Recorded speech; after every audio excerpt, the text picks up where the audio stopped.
I'd definitely say that. I think that's excellent advice. Follow things that you find interesting, and even if you don't really know how it might apply, you're gaining more knowledge around something you're willing to put some time into.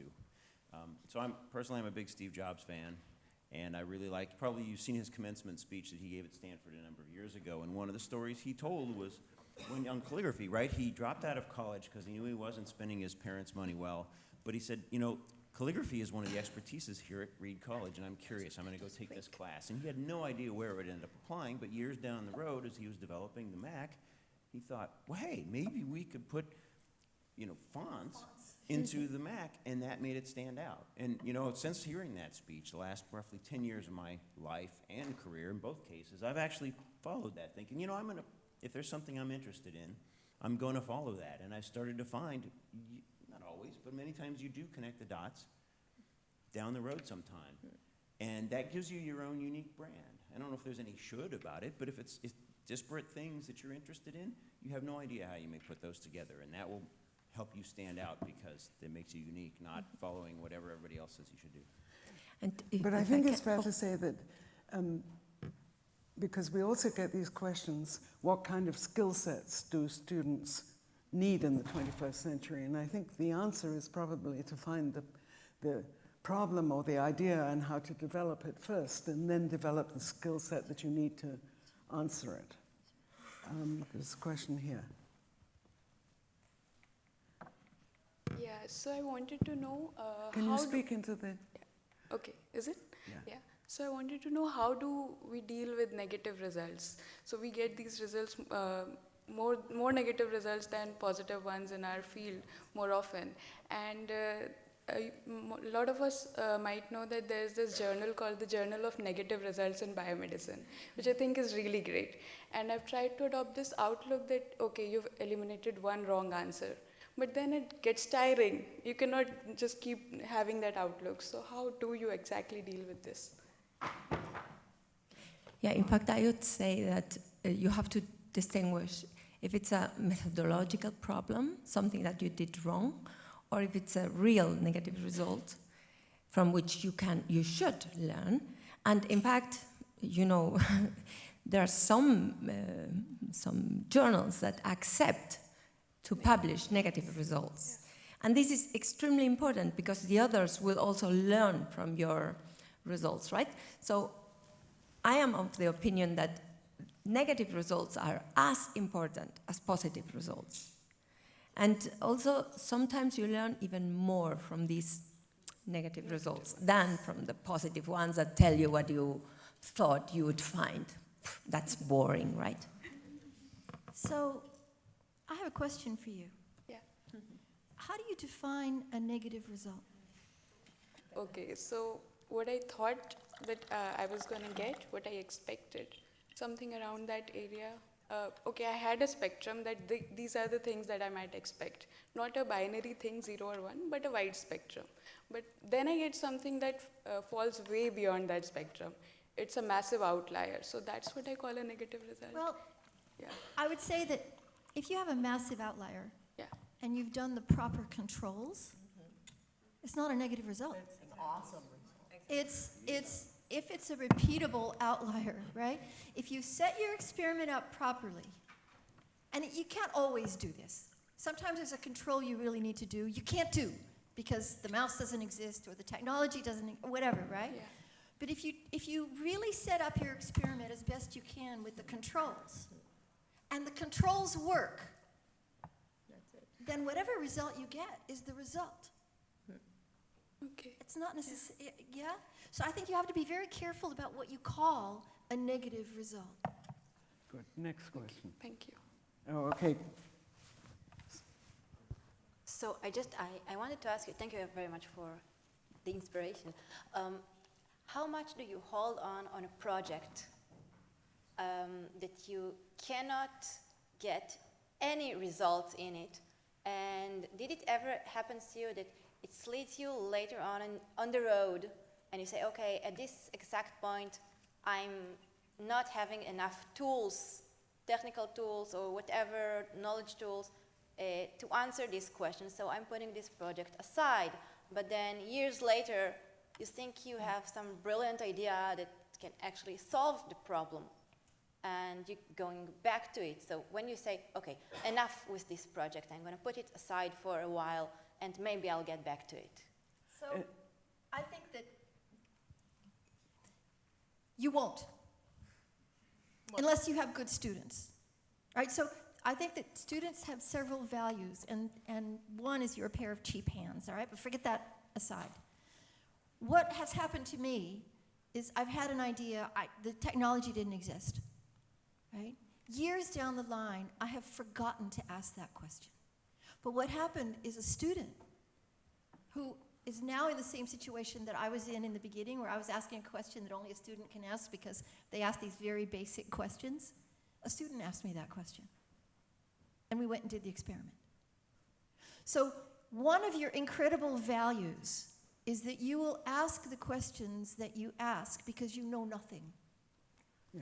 Another incredible value you have is that you talk to other graduate students in other labs, much more than your PIs do. And so you're going to be sitting over pizza and have an idea or learn something from another student in another lab in another discipline that will give you an idea in your own. And so these are very, very important values you have to your PI. You're new and you're collaborative in ways you don't even think about. You go out and drink beer and talk. Okay? That's where those kinds of old ideas come back. Question.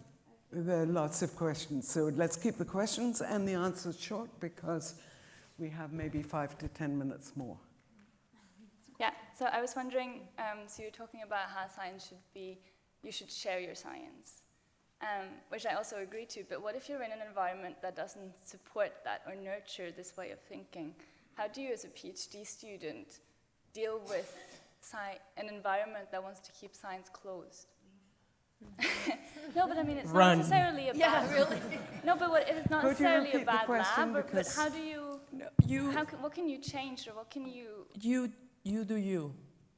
I've been in these situations many times where the environment sort of behaves one way and you feel a little bit forced, and then you're like, no, I'm not going to compromise who I want to be, and so you do you. And again, maybe it feels like a loss, but losing that about yourself would be a bigger loss. So just, I mean, seriously, if you're in a very bad environment, acknowledge that, identify that that's not something that you like. If you don't want to, or it's not worth getting out of there, or it's not possible, then just at least be true to yourself, right? And so you continue doing that, and you might feel dumb when people are taking advantage of you, whatever, but you're building up to what, how you want to be when you grow up. And so you stay true to yourself. It sounds naive, but I mean, I've done it many times, that I'm not going to fight back. I'm not going to, like Michelle Obama says, when they go low, right, you go high. So just keep doing what you want to do. And eventually you'll find a place where hopefully you'll find an environment that nurtures those things that you value. Right. Or create one. Or create one, right. Yeah, I think it's really important. And I guess the kernel of that I would pull out is, there's hard work and there's things you struggle with, and that's natural. But if you identify, as it sounds like you might be thinking, that there's a fundamental value difference here, that's bad. You really need to change that. I've struggled too long in a place where I thought that it was just a hard problem I could overcome, and I finally admitted, you know what, there's an integrity issue here or something. They don't see it the way I do. And that's a really hard, I don't think you can ever overcome it. And it also generates a kind of a despair or pain that is unlike anything else. Give him the microphone. That you don't need to deal with. I mean, it's hard work is one thing. Good. Over here, and then we'll close. And there's one in front also. Hello. Should I speak first or others? Yeah, you ask first. You've got the box. Anyway, it's been a very good and nurturing discussion, and I really got a lot of things. But one thing is that connectivity, and like in our generations, like we are called the millennials, not because we are in the millennium, we're living in the millennium, but because we have these influences that maybe different from the others, like because we have these different platforms such as social media platforms, and that kept that connected. I think we were here because we saw it on Twitter. Now we're here, but now these radical things that been going and then doing research, and then at the same time we're on the crossroad. Where do you want to go? Like after my master's, what will I take? And then this interdisciplinarity of sciences, and then you want. Like today, I want to do something on natural products, and tomorrow I want to do something on neuroscience. So depending on the influences. My question is like, how would you bank on your idea? Like, I think this idea that I have will really be sustainable. This idea will really be of great impact to the society when you know that tomorrow, it's very dynamic. You don't know what you want. Like, you keep on popping in your brain, but then the luxury of time, the luxury of resources. So how will you prioritize? What do you want to do first? So that's my question. Mara. Yeah, so, nowadays, unfortunately, the decisions about which science has to be done are mainly taken by the funders, right? Because if you don't have funding, you cannot do the experiments, blah, blah, blah, blah, blah, blah. I think this is a big mistake, frankly speaking. I think, when I started working on Down syndrome, the first comment I got, oh, but why do you work on Down syndrome? This has no cure and it's not an interesting problem, right? And in fact, there is very sparse funding for Down syndrome. You have to really struggle to get funding. But to me, this is a very interesting problem, and I am learning a lot about how the brain works by looking at this, let's say, defective situation, right? So I never quitted Down syndrome. Everybody else was working on Alzheimer's disease and getting millions of euros and blah, blah, and I was kind of getting these little grants just for my research. But, we have discussed this, right? This should not be, in my opinion, of course you need to sustainability, or I think you call it like this, no? But to me, this is not the main reason to leave a project. There are other reasons, but this is not, to me, the most important one. Good. Next question here in the front. You can do it without a microphone. Here. Thanks. So the question is, so every scientist agrees that you should spread your work as fast as you can. And Every scientist agrees on what? that you should, for example, use Bioarchive, right? And you can publish You should use Bioarchive to publish your paper before it's accepted to the journal. But at the same time, you understand that if you do that, you increase the chances to be scooped, right? So the question is, what should you do in this case? And nowadays, usually scientists publish something on Bioarchive when they got the comments from reviewers, and they know that it's quite safe now to publish because it's quite good. And only afterwards they put it on Bioarchive. But it will be more beneficial for everyone to have it as fast as you can, right? So the question is about the bioarchive. Yeah. I think you should always do it. It works in physics. It works in physics since the beginning of time. Nobody doesn't put things on the archive in physics, and it actually counts as a discovery if you put it there first. Now people argue about the quality and all of those other things, and you just have to let the common knowledge. I think you should do it. Is it risky? Yes. We're in a transition period. It's more risky now because people not everybody recognizes the archive.